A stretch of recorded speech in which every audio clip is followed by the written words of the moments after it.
I paid $2,170 for this 2007 Acura that I'm selling on my lot for $3,500. And throughout this video, I'm actually going to go through a lot of the vehicles that I have here on my car dealership and show you exactly what I paid for them. So I'll often get the criticism of, well, your profit margins are through the roof. That's absolutely insane. How can you charge someone an extra $1,000 on a car that you only paid $2,500 for? That's absolutely insane. A lot of these big guys, all these franchise dealers, they're only making 5 to 10% on the stuff that they're actually selling. So really, you're speaking out against them and them gouging people. But I'm the one that's gouging people because of how much of a percentage that I'm charging over these vehicles and how much money on paper that I'm allegedly making off my profit margins that I have. And that's spoken by a lot of people who don't understand how business works and how much it costs to actually run a business. So I'm gonna break it down for you real quick. Let's go inside. All right, so I'm gonna break it down for you. This is my whiteboard presentation. So on average, it cost me about $45,000 a month to run my business. I know that seems ridiculous, but we'll get into that in just a little bit and why that's necessary.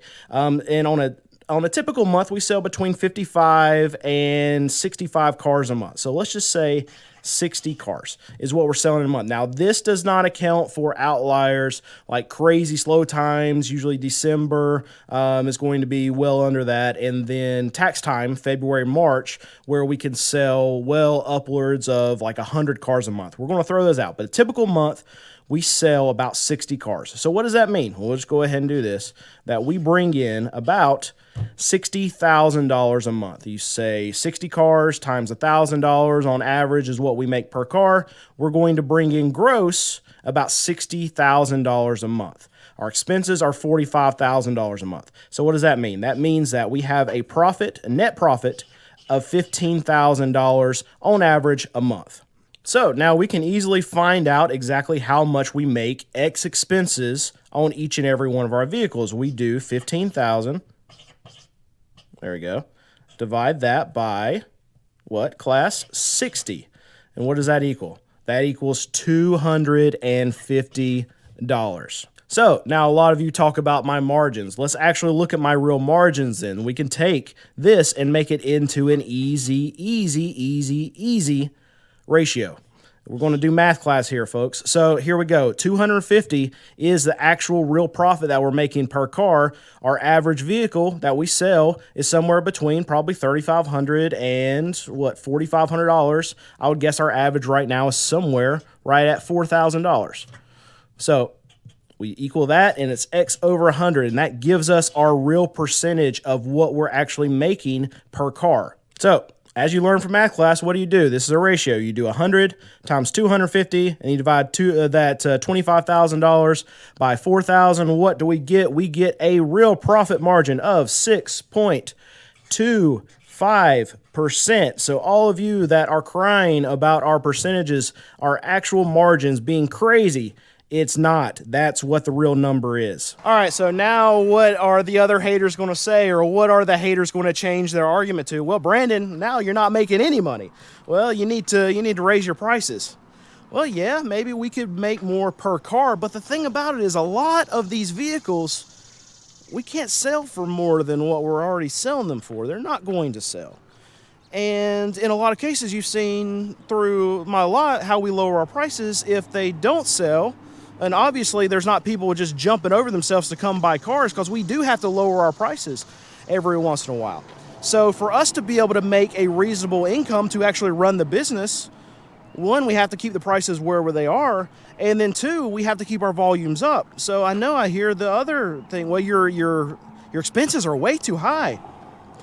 Yeah, I think they're too high too. But here's the thing, to do the level of volume that we need to do to make that amount of money at the cars at this price, well, you have to have people.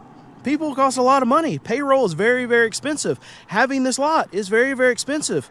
Having a dealer's license is very, very expensive. Having insurance to have a dealer's license is very, very expensive. Having bonding to have a dealer's license is very, very expensive. All this stuff costs a lot of money. Yes, I would love to run leaner, but we've gone through our expenses so many times.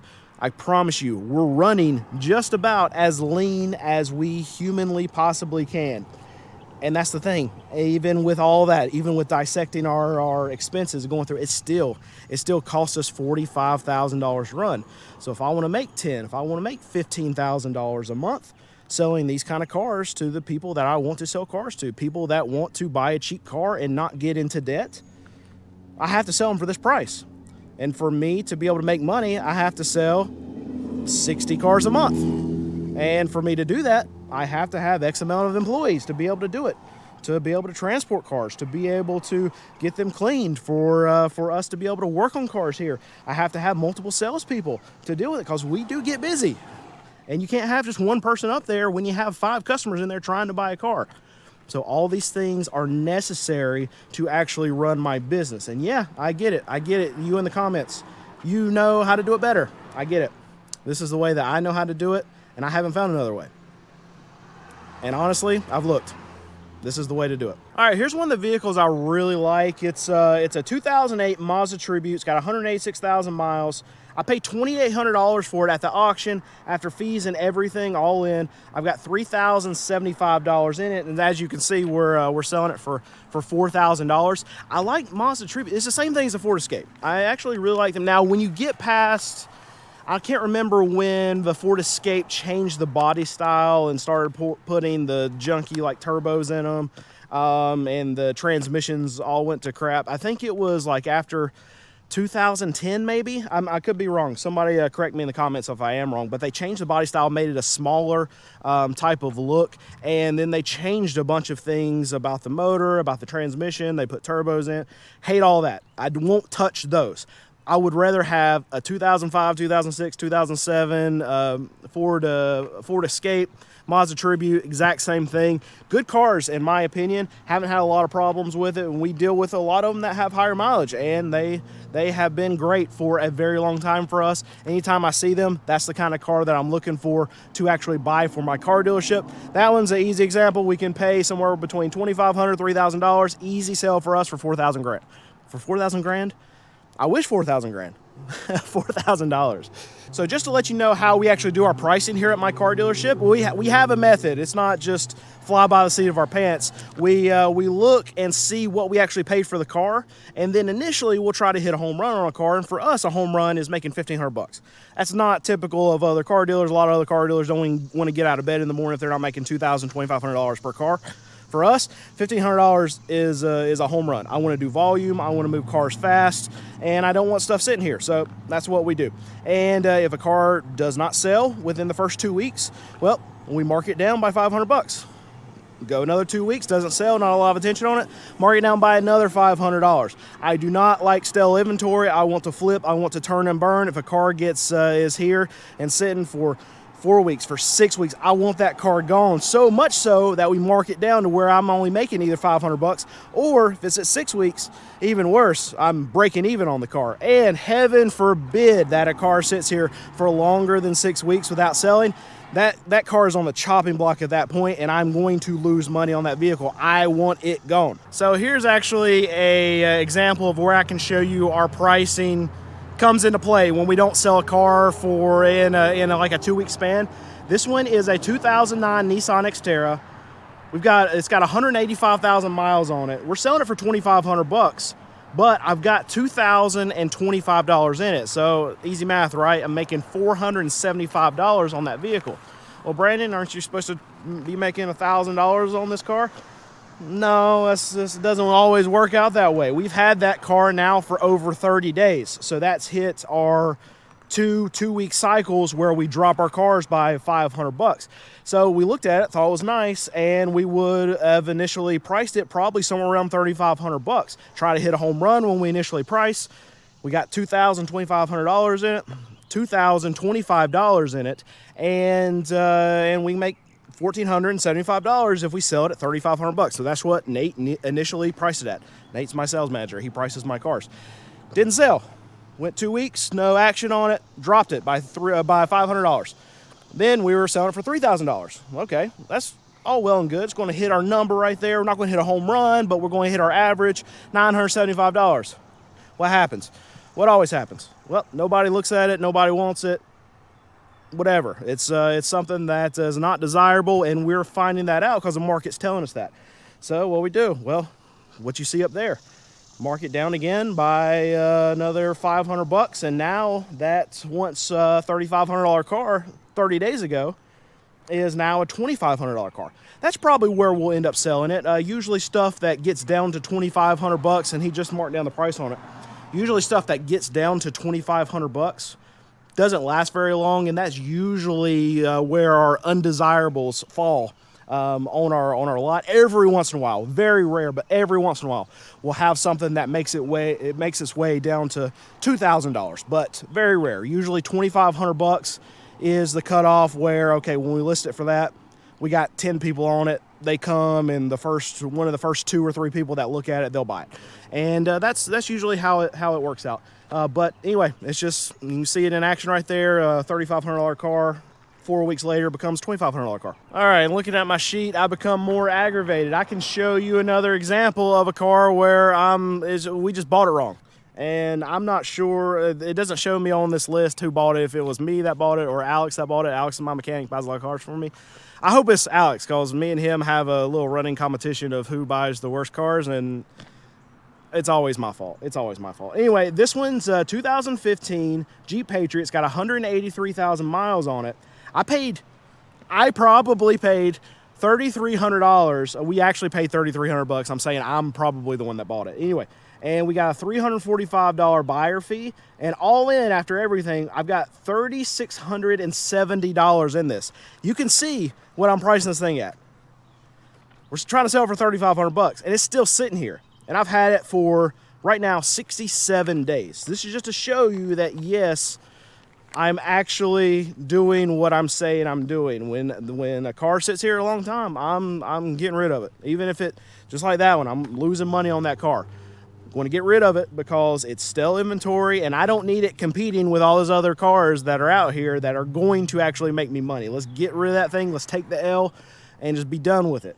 It's very frustrating that we're able to, as good as we are, to still buy cars that we're going to lose money on. And usually it's the case that when we're going to lose money on it, it's because we had to put some repair that we didn't know we were going to have to do to it, like a transmission or a motor that we did not know that we needed to actually replace when we're buying it from the auction.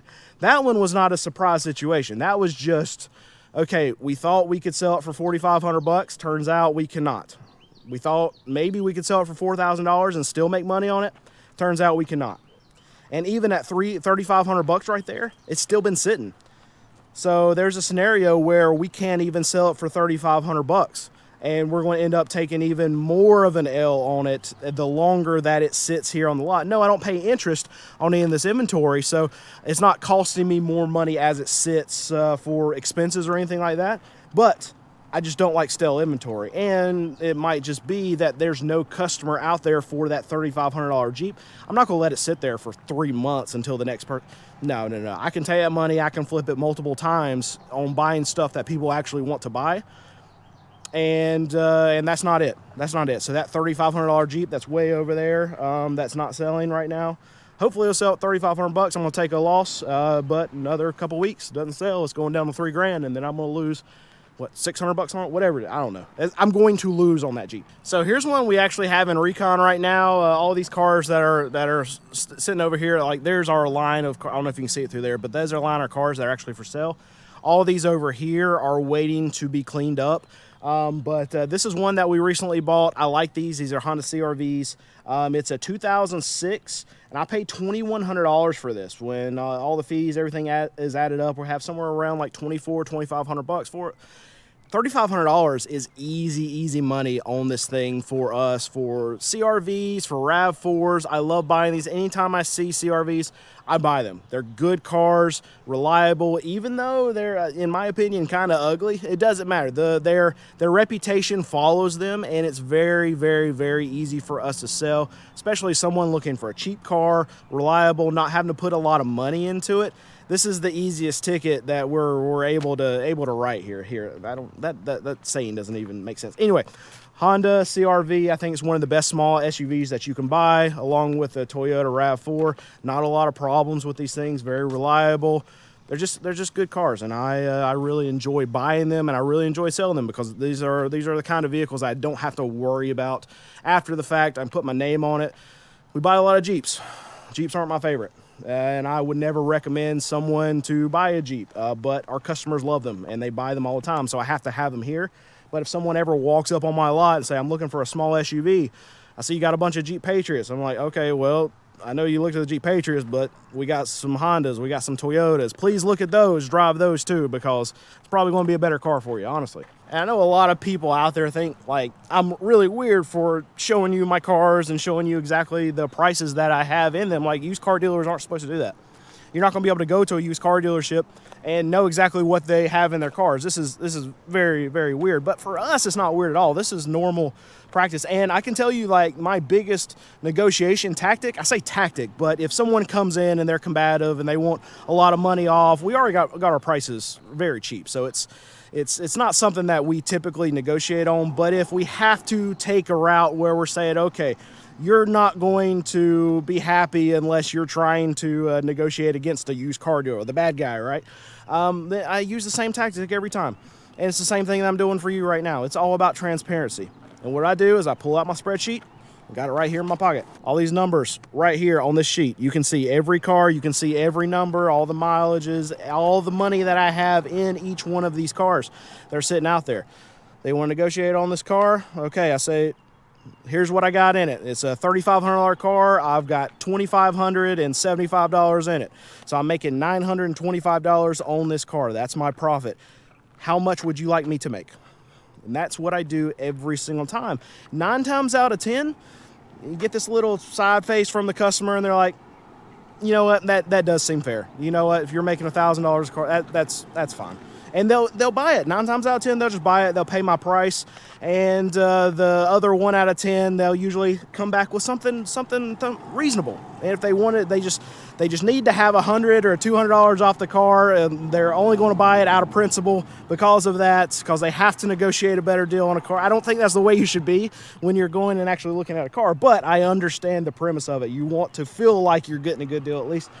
That's the 1 out of 10 that usually deals that I deal with. But anyway, the transparency is really what can sell what we're doing here, and it's very important to me that we're honest about what we're doing. And if I can literally throw out, while a customer is trying to decide on the car, while they're trying to decide on if they want to do business with us, I just throw it out on the table. Look, I can show you exactly what I have in this car. And you can decide if you want me to make X amount of dollars. And in a lot of cases, these customers, I mean, what do you think? I mean, is $1,000 a reasonable amount for the work that we put in to go find these cars, to fix them, to put them on our lot, to advertise, all the payroll they have going into it, all the expenses we have going into it? Most people think $1,000 is pretty fair to actually make on a vehicle, and that's our average. And now, why you don't see this at any other car dealers? Because other car dealers they're buying a car for $3,000 and they're selling it for $79.99. And if a customer even asked what they had in the car, there's no way that they would show them, because they know what the customer's going to say. Well, this is a complete ripoff.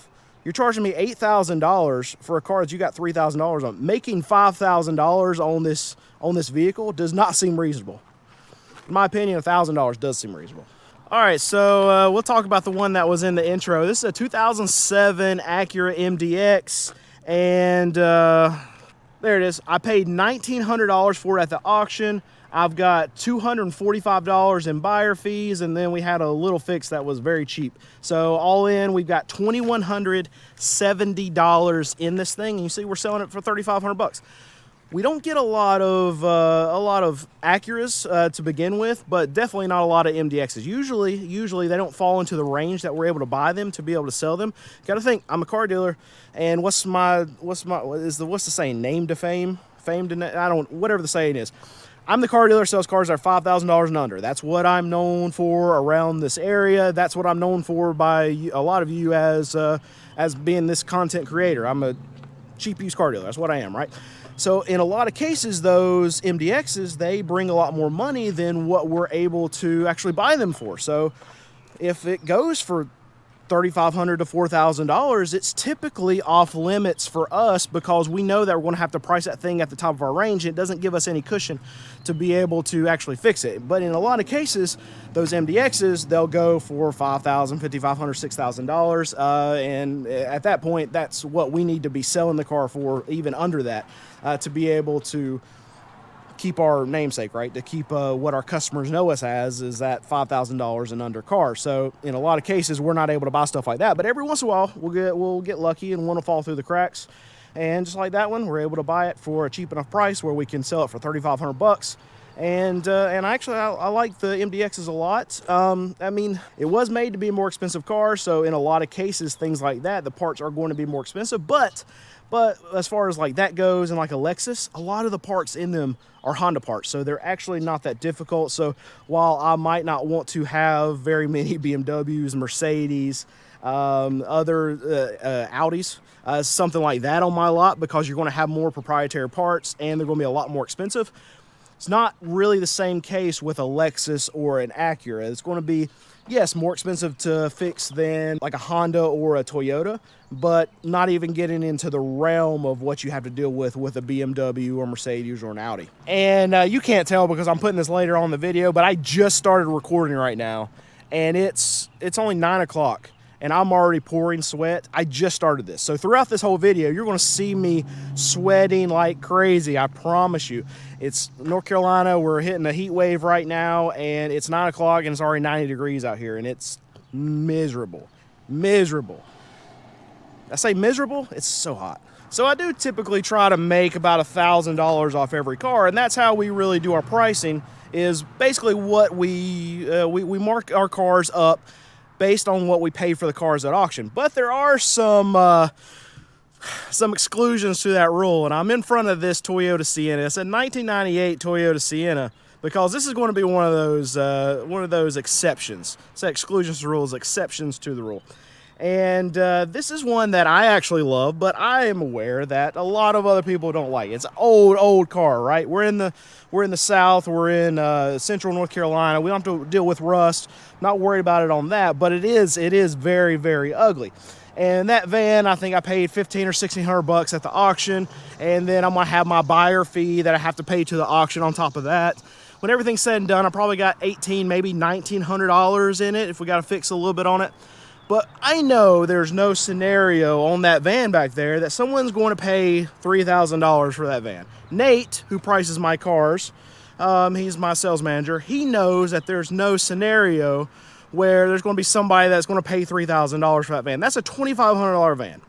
Now, there's an argument saying that I shouldn't have bought it, but I know those vans, and I know they're really good, and I know that whoever buys that van from me is going to have a really good experience with that van. Even though it's ugly, even though it's old, somebody's going to be able to get in that van and run it for a very long time. And but with saying all that, it's not a $3,000 van. It's ugly, it's old, it's a $2,500 car. So that's what we will end up actually pricing it out for. So sometimes we can go the other way, where if we steal something at auction, say we bought something for $500, it slipped through the crack, and usually we would buy it for like $1,500, and it's a $2,500 car. Well, maybe we won't price that one at $2,500. Maybe we'll back it down to like $2,000, still make $1,500 on it, hit a home run for us. It can go that way too, but usually it's the other way around. It's me buying something really ugly that I love, that a lot of the other people don't love, that's just not going to sell because it's ugly. And at $3,000, that van's not going to sell. I still want it on my lot because I still think I can sell it and make a little bit of money on it, and I'm not going to have to worry about it. That's the big thing. So that's an easy example. That one, we're not gonna make $1,000 on it. We'll probably make $600, $700, $800 on it, whatever it is, the difference between what we have in it and $2,500, because $2,500 is all that someone's gonna pay for that van.